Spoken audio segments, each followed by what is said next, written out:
Hi, everybody, and welcome back to EBNet Stream. Today, I'm joined by Elrina Wessels, who is a principal of strategic clients at Alexforbes. I hope I got that right. And today, we're going to talk about cybersecurity and resilience, which is obviously very topical in light of the joint standard, which on today's date, we've got 2 weeks to go, if I look at the date. But I'm sure when this is published, we'll be a little bit closer to that deadline. So welcome to EBNet Stream, Elrina. Thanks, Natalie. Thank you for the invite. You're welcome. I think let's start our conversation a bit like what we were discussing before we started recording. Cybersecurity, and you being a principal, I'm going to use the word consultant in charge of strategic clients or looking after strategic clients. How comfortable are your clients right now around cybersecurity and resilience? Thanks, Natalie. I think clients are currently still battling in terms of the actual interpretation of the joint standard.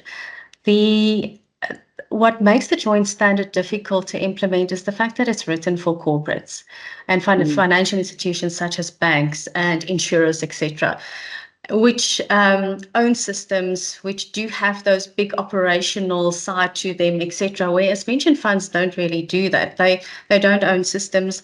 They are dependent on service providers. So all of these services, or most of these services, would be outsourced to different service providers. So they're really dependent on those service providers from an implementation perspective, but still they have the responsibility in terms of the joint standard to ensure compliance and then have this oversight responsibility. So it's really a battle in terms of, but how do we actually practically do this? So that's a great answer, because it leads me into the next question, which was going to be, how do we practically do this? And so I think a lot of trustees are focusing on training and kind of putting the frameworks into place. What are you experiencing with your clients right now? So yeah, yes, Natalie, this is definitely the struggle that the boards of trustees have at this point in time, is in terms of setting up that framework and the strategy.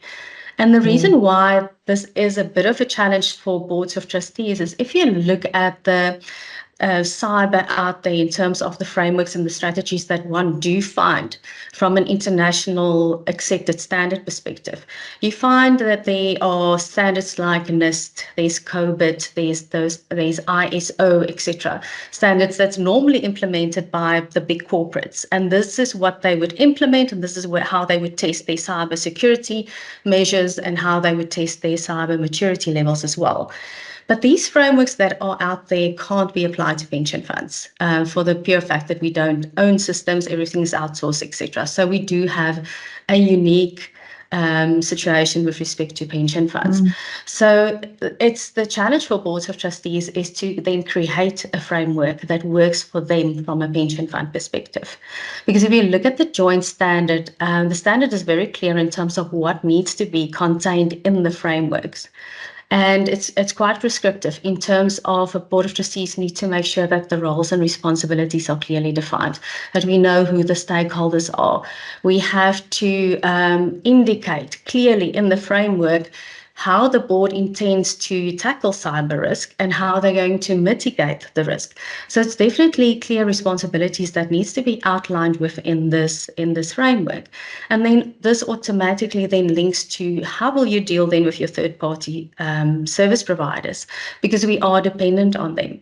But then also, when you assess your joint standard, there are a lot of things that's not just linked to your third parties. There's also a lot of things that the Board of Trustees can do from their own perspective in terms of hygiene practices, and those links to their password controls. If they do have a secure platform that they work on, what are those, are they multi-factor authentications in place, etc., etc. So I think that when one compiles a framework, it really does look at all of these angles, and it really assists boards in terms of guiding them then ultimately in terms of how they're going to implement cybersecurity and get to the cyber maturity aspect that we want. Because you can't really ever be compliant when it comes to cyber.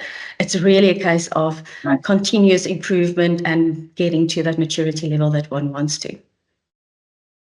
It's so interesting. I hadn't really thought about retirement funds in the kind of context of other financial institutions, right? So I read the joint standard and probably had a minor panic attack just around the training of it, never mind the implementing of it. But I never really thought about proportionality applying from a bigger perspective. So, the kind of corporate organizations out there then versus the pension funds. So if I apply proportionality in that perspective, could we expect the conduct authority to be a little bit more lenient with retirement funds in its application? Yeah, it does seem like they will apply a lighter brush type of thing when they look at retirement funds. And it also seems like that when we look at the industry consulting notes with the FSCA. But at this point in time, there's no real guidance notes around this in terms of what the FSCA is going to expect from pension funds, etc. The one thing that I just want to caution against is that funds should not think that because they're a small fund or a medium-sized fund that they are protected against cyber. The fact is that pension funds are very attractive for cyber attacks. And the reason for that is because we are data rich, we've got banking details, ID numbers, and then we are asset rich as well. So if you look at it combined, I mean, I think the last time I looked at it, we have combined retirement assets is around 4.3 trillion. That's more than half of our GDP. So asset rich, massive. And then if you look at the amount of data that the service providers are sitting with, it's quite huge. So even if you are a small fund and you yourself as a fund may not be targeted, chances are that your service provider may be targeted and you may be caught in that net. And then the questions will be from the FSC side will be, what did you do as a board of trustees to make sure that whoever you partner with at least have done what they're supposed to do to the extent that they could possibly do to protect members? I get it. So trustees are kind of in an unenviable position. Sorry. So you're kind of sitting there. I've got to worry about my password on my laptop because I get my agenda packs there. But then I also have to worry about Elrina's, security and resilience and the ability to bounce back to BAU on top of that.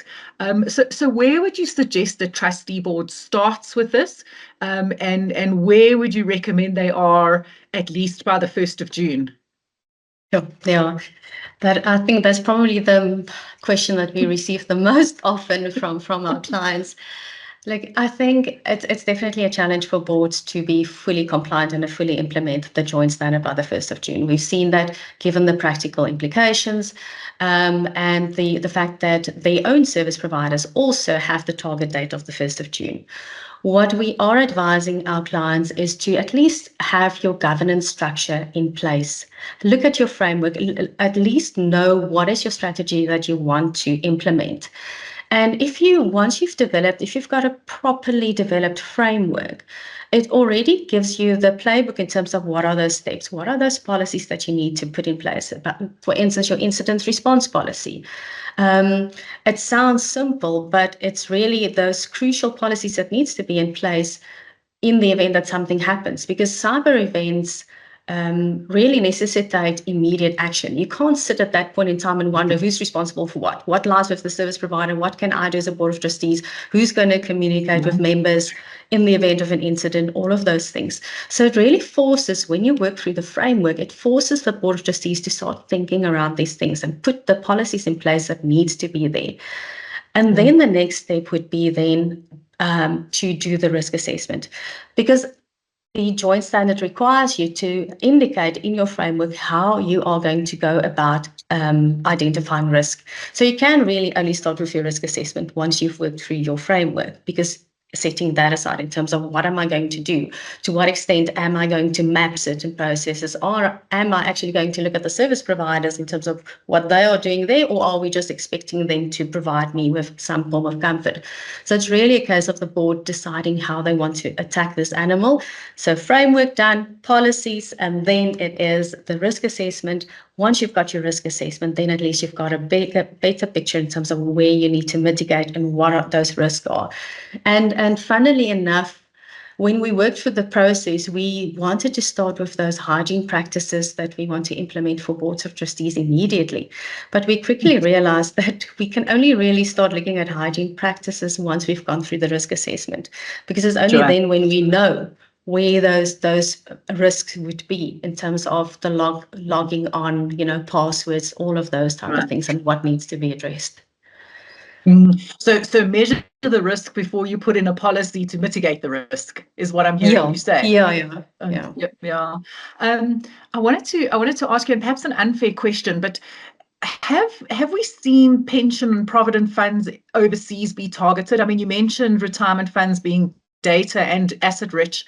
Have we seen any type of cyber incidents overseas, and can we learn from those? Definitely. So there recently was a massive cyber attack on the superannuation funds within Australia. I think it happened on the 4th of April this year. And I'm not sure whether you've seen it in the newspapers, but it was quite substantial, where several large funds were attacked. In the one fund, they managed to access up to 500,000 Australian dollar of members' accounts. So it was quite substantial, and it was the first time that I've heard that they managed to access money as well. Whereas opposed to in the past, we always heard about member data or personal information that they've accessed, but in this case, it was real extracting of money. And it seems what they did is they accessed the funds as if they were by pretending to be members of the fund. And so that's how they accessed the information. But the problem was, as soon as the public got wind of this, they also then started to try to access their pension fund just to see if their money is still there. And then it became very difficult for the service providers to assess now who's hackers and who's now real members. So they had to shut down the whole system. It was quite a substantial event in their space. But yeah, so that has happened. Last year we've seen the GPAA, who's the administrator of the GPF. They were also hacked, 450,000 member records that were accessed. So we do see it quite a bit. And I think the scary part from a cyber crime perspective, we are South Africa's 5th in the world in terms of the 5th most highest cyber events or cyber attacks, which is quite scary. So it's really a case of when a fund will be targeted, not if. Yeah, it's a scary place to be as a fund administrator. I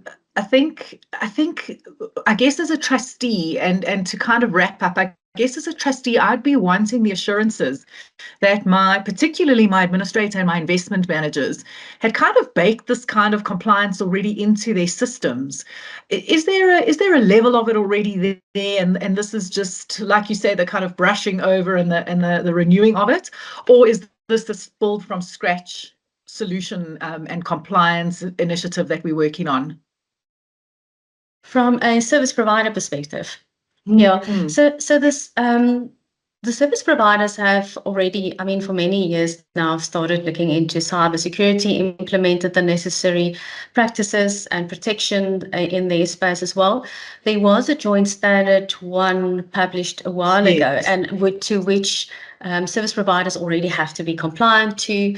They already have to undergo the assessments in terms of their compliance in that regard. So yes, a lot of work, and they've come a long way in terms of implementation of those security levels. And definitely boards of trustees and funds can obtain a high level of comfort around that.